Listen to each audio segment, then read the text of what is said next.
Okay, guys, so my plan is to run through my material quickly, and then as we have so many great graduates here already, I want to open up for questions and like really open, which means that I want to start some discussions because probably all of you face some uh, like great problems in the past X months since you've been working here and after you've been trained.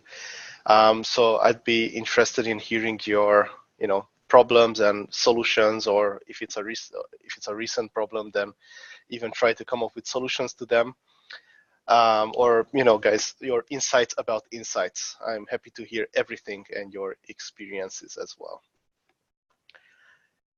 Okay, so first of all, why is insight quality important?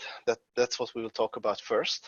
Then I will go through the almighty trio of insight, action, and impact. Then we will talk about the typical excuses that people have for not generating great insights. Okay, so why is insight quality important? It helps you prioritize. You will know what to work on first only if you actually have the full impact analysis. This cannot be done without actually creating a great action and a solid insight, right? Okay, next, quicker approvals from your manager. Imagine if your manager has to take part on the brainstorming of your action versus when you have a full-blown action plan and impact analysis and everything, and he just has to say, yes, go, or please don't. That's quicker. Also quicker execution, because the moment that you get the approval from your manager, you will be able to execute it right away. And also it shows your worth. A manager is always happier to have a subordinate who just brings them not only problems, but also solutions and solid plans. He doesn't care for brainstorming sessions as much as you'd think. Okay, then let me try presenter mode. Do you guys still see the slide deck? Yes. Yes. Okay, cool. Okay, so all right. You see the insights slide now, right? Just to be clear. Okay, cool. So the newest hot topic with insights is content versus process insights.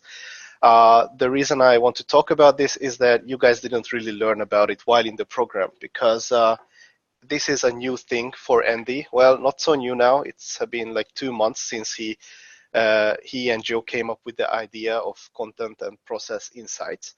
The idea is that anybody can create process insights in any team room you put them into. The reason is that all of us are managers. So we can manage people, right? That's true regardless of the team room that you are in. So if, let's say we pick a sales manager and put it into engineering, they will manage the hell out of that team. But not every manager can give that team actual content insights which will improve the quality of the team, right? So a sales manager will never give or tell an engineer that his code sucks and he needs to improve on it because our clients are facing bugs. There's no way that you can see that. Or an engineer, if you put them into sales, they might say that, oh, well, you weren't very nice to the client, but he will never actually oversee the whole process from a client getting a call and actually buying something. No chance, right? So content insights are much better in general than process insights because they stay with the team for longer. Processes change every day, but if you teach a coder how to code better, he will code better for the rest of his life, right? All right. A common misconception about content insights is that just because it's technical, it's not a content insight, okay? It doesn't matter how technically you write about it, it can still be a process. Okay, process insights are not bad. I don't want to get or give you guys that feeling. Just content insights are just better. All right. Second, which is also new, I think, in RemoteU, is that we now try to articulate the business impact of our insights much better. So it's not just that we will have X% more FTAR, because maybe that FTAR percentage, let's say that last 2% of FTAR that we are saving there is only for administrative issues. The client doesn't really care about the administrative issues as long as you are helping them and solving their problems. If we look at an L1 or L2 customer support team rooms, the client doesn't give a damn about if you mark the knowledge base document for the next team for a later case, right? They don't care about that. They only care about their problems being solved like right now and perfectly, okay? So when you give an insight, you should not only talk about the FTAR, sometimes that's important as well, but don't not only talk about the FTAR, talk about how it actually affects our business. Okay, and then common versus technical language, which can be also pretty hard for actually the higher you are on the levels, many VPs, SVPs, and above, the more common your language is, the easier your insight will get through. The reason is that you will have to communicate with people that are not in your domain. Okay, let's say that you're a sales SVP that has to talk to the finance SVP. You guys probably get along well, but if you are like too technical with your language, he will just not understand what you're saying. And if you go one level higher, the COO, the COO has a certain level of knowledge in every domain, but he doesn't understand, let's say, finance as you do. So you have to simplify for him. This doesn't mean that you will go on a high level, but you will have to simplify the language that you talk with. Okay, and then conciseness versus English. We've seen many examples before where a manager tried to type out an insight where we gave the feedback that it's not concise enough. And then the manager just kind of deleted words from that same sentence. It doesn't work that way, okay? All right, now what I want you to do is to read this insight from one of the manager, and we will see the insight, the action, and the impact from this same instance, and we will see how it could be done better. Okay, so please read this one. I will give a couple of seconds.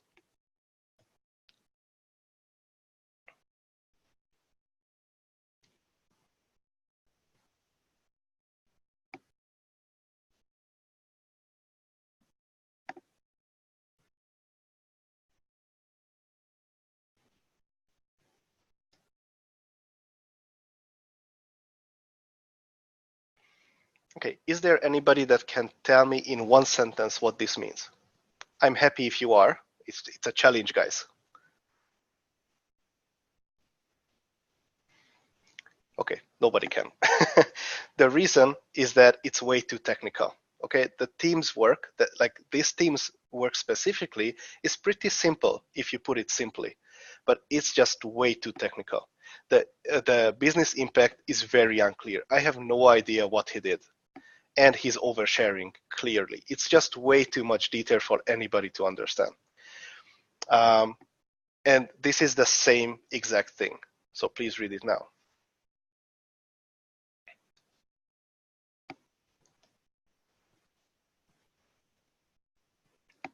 Okay, extremely simple, and anybody can understand, right?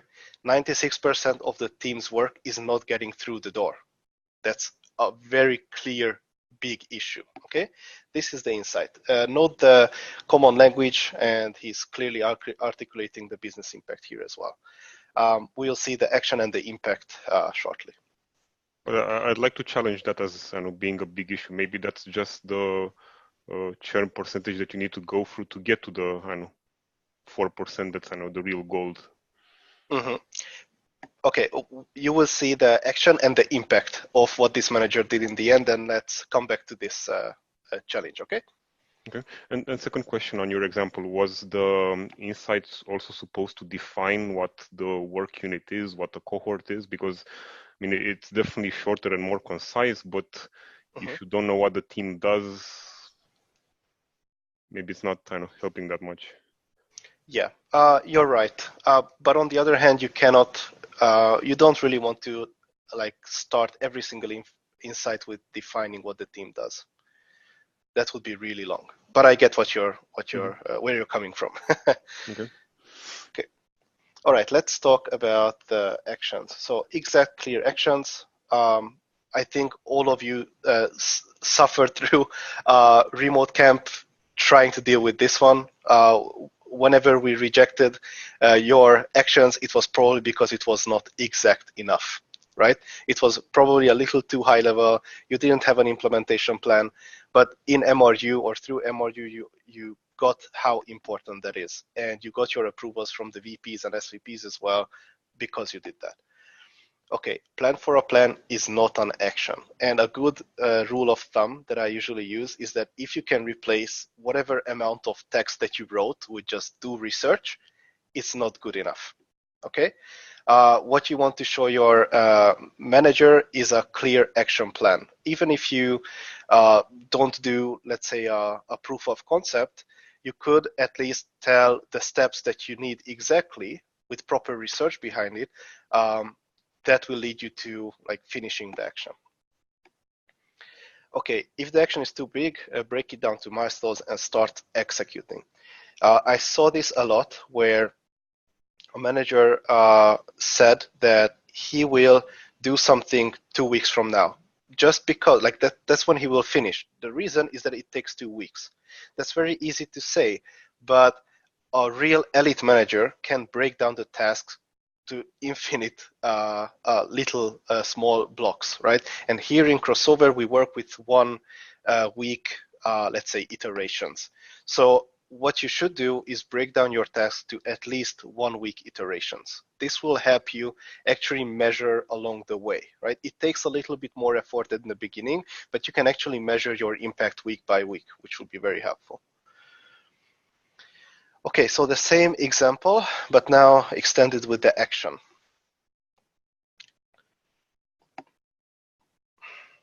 Okay, so the same technical language about W7 queries, at least 5 iterations. The action is not really clear. Queries should be iterated until there are less than 1K units. And like this is what he meant here. He left out some crucial information that at the moment of writing this one was already there. But what he really did is just added country and company size dimensions to the search criteria, which was a very simple change. But of course, he needed to become an expert on this team room to be able to do that. It's not an obvious thing to do, let's say, in this team room, right? But that doesn't mean that you have to communicate it very like confusingly and making it more complex than it is. Okay, quantification. Again, an issue that I see a lot of times is that people would just give a big quantification, say, my action will do 30 or have 30% impact. And it just, sometimes what they do is they merge it together with 5 other actions. The problem with that is you cannot prioritize those 5 actions. You know, if all of these can be done within a day, then fine, do it, whatever. But if it takes, you know, more than a couple of days or weeks, then you have to break down the impact of your or quantify all of your actions separately. This way you can then prioritize them and start with the biggest impact one, okay? Yes, use the most common manager lingo as possible. I think you saw this in the previous examples already, where a manager just goes into way too like technical language that was very hard to understand for everybody, but everybody understands, you know, FTAR in this company at least, FTAR or quality, understands productivity or money. These concepts exist everywhere on every single team room, so it's better to do it that way. Okay, you can quantify via the QE team's results, via TMS or ZBT. You can create a POC as well if you want. You can quantify via your Enforce QB if you don't have a QE team results. And one thing that is new that we didn't do before is that we quantify via experiments. If you don't have a TMS in your hands and you need it now, like you need the quantification now to be able to decide, you can just run a quick experiment with one of your guys, or let's say 5 of your guys with just 1 hour of their time, and test whether your idea works with them. Okay, it's a very simple way to quantify, and then you can scale the impact for the whole team room, which in some cases might be 70, 80, 100 people. Okay, I have a document here which details like all of these techniques better, with even like calculations and everything. We also have it on Gitbook, which I will talk about a little bit later. Okay, the impact example, the same thing. So now 2.6 times more cohorts reach the HMs than on trailing 4 week. I think this part of it is actually pretty clear. As Bogdan said, if somebody knows what a cohort is, it's pretty clear. ICE delivering cohorts reaching HM increased to 100 from 33%, which is a little confusing, just because we never talk about people in this way with percentages. And then the next one, W42.2, W43.4, W44.6, is just a confusing way to reach or to talk about this impact, really. So what he means here with the 133% is that before only 2 people were actually delivering units for months, and now all 6 of them do, which is a good impact. But from a team level perspective, it's much more important that how much more do we actually deliver. And here he gives the actual impact of this one with an experiment, saying that the new strategy resulted in 12 additional units, which is plus 50% reaching the client this week, right? Very clear, very simple. The other one is not horrible. This one is not horrible, but this one is just better, simpler. Okay, example 2. Yeah. Okay, so this one, not like the previous example, is pretty short. Okay, the problem here is insight versus, conciseness versus English language. One manager had a particularly hard time with this. He just wrote down the insight, then just kind of deleted parts of it to make it concise. But also it was way too technical. This is a finance manager's work. So technical language, unclear action, and doesn't highlight the quality impact. And this is what it looks like after we rewrote it. And I think it became much, much more understandable. So the expense report TMS revealed 45% of processing time went to manually inputting data. It caused external quality bar failures. We automated the data entry, and it had a productivity increase of 4%. It also ensured 100% quality. This is very clear, very simple, right? Any team could actually use this insight. Nobody likes manually inputting data. Okay, and then typical excuses. It's a complicated problem, so the description is naturally complicated too. That is BS. A good way to get around this one, if you are way too deep into this insight, is to step a couple of steps back and think about the business impact. Try to simplify it to the level that I said. How much money are we losing because of this, or how much money are we gaining because of this? How much more will we actually deliver to the client, or how much better quality will we have? If you start from that and just slowly add in some details, you will surely get a better quality, more simpler, easier to install. Good. The task is too big to have a clear actions. So what you have to do now is break down the task. What this basically means is that your manager didn't do their homework. Okay, they didn't do the proper research, they didn't do the proper analysis, they didn't go deep enough. Okay, if you have a, a real good research, that means that you can break down the task to at least weekly tasks. Okay, that's the minimum here in crossover, but even better if you do it for daily, and then you can have actions, every day or every week. But my team is already 100% quality. That's one of the worst excuses. If you have at least one client that is unhappy, you do not have 100% quality. Okay, so we measure quality by two ways in this company: external quality bar and internal quality bar.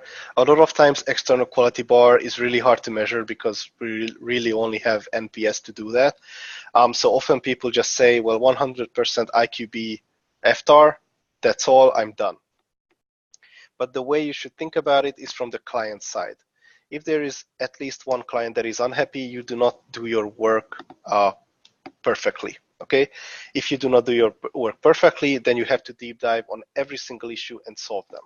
Okay, so even if you are reporting 100% quality, we want to see reports from you where you improve the quality, the output of the team room. Okay, the TMS doesn't show this activity, so I cannot quantify it. If your TMS doesn't show the activity, then it either means that your TMS is not correct, or the activity is some process level thing, which is fine, not as important as a content insight would be, but you still have to work on it. But you have so many other ways to actually quantify. Okay, you can do actually, if your TMS that you did for a unit specifically, it doesn't show it, you can do a TMS just for that. Let's say your team does input quality bar checking separately from the unit. Well, do a TMS for that, and there's your quantification. Or do a quick experiment if you have a higher level insight, which I hope you won't. But if you do, then you can have a quick experiment to test whether it helps your team or not.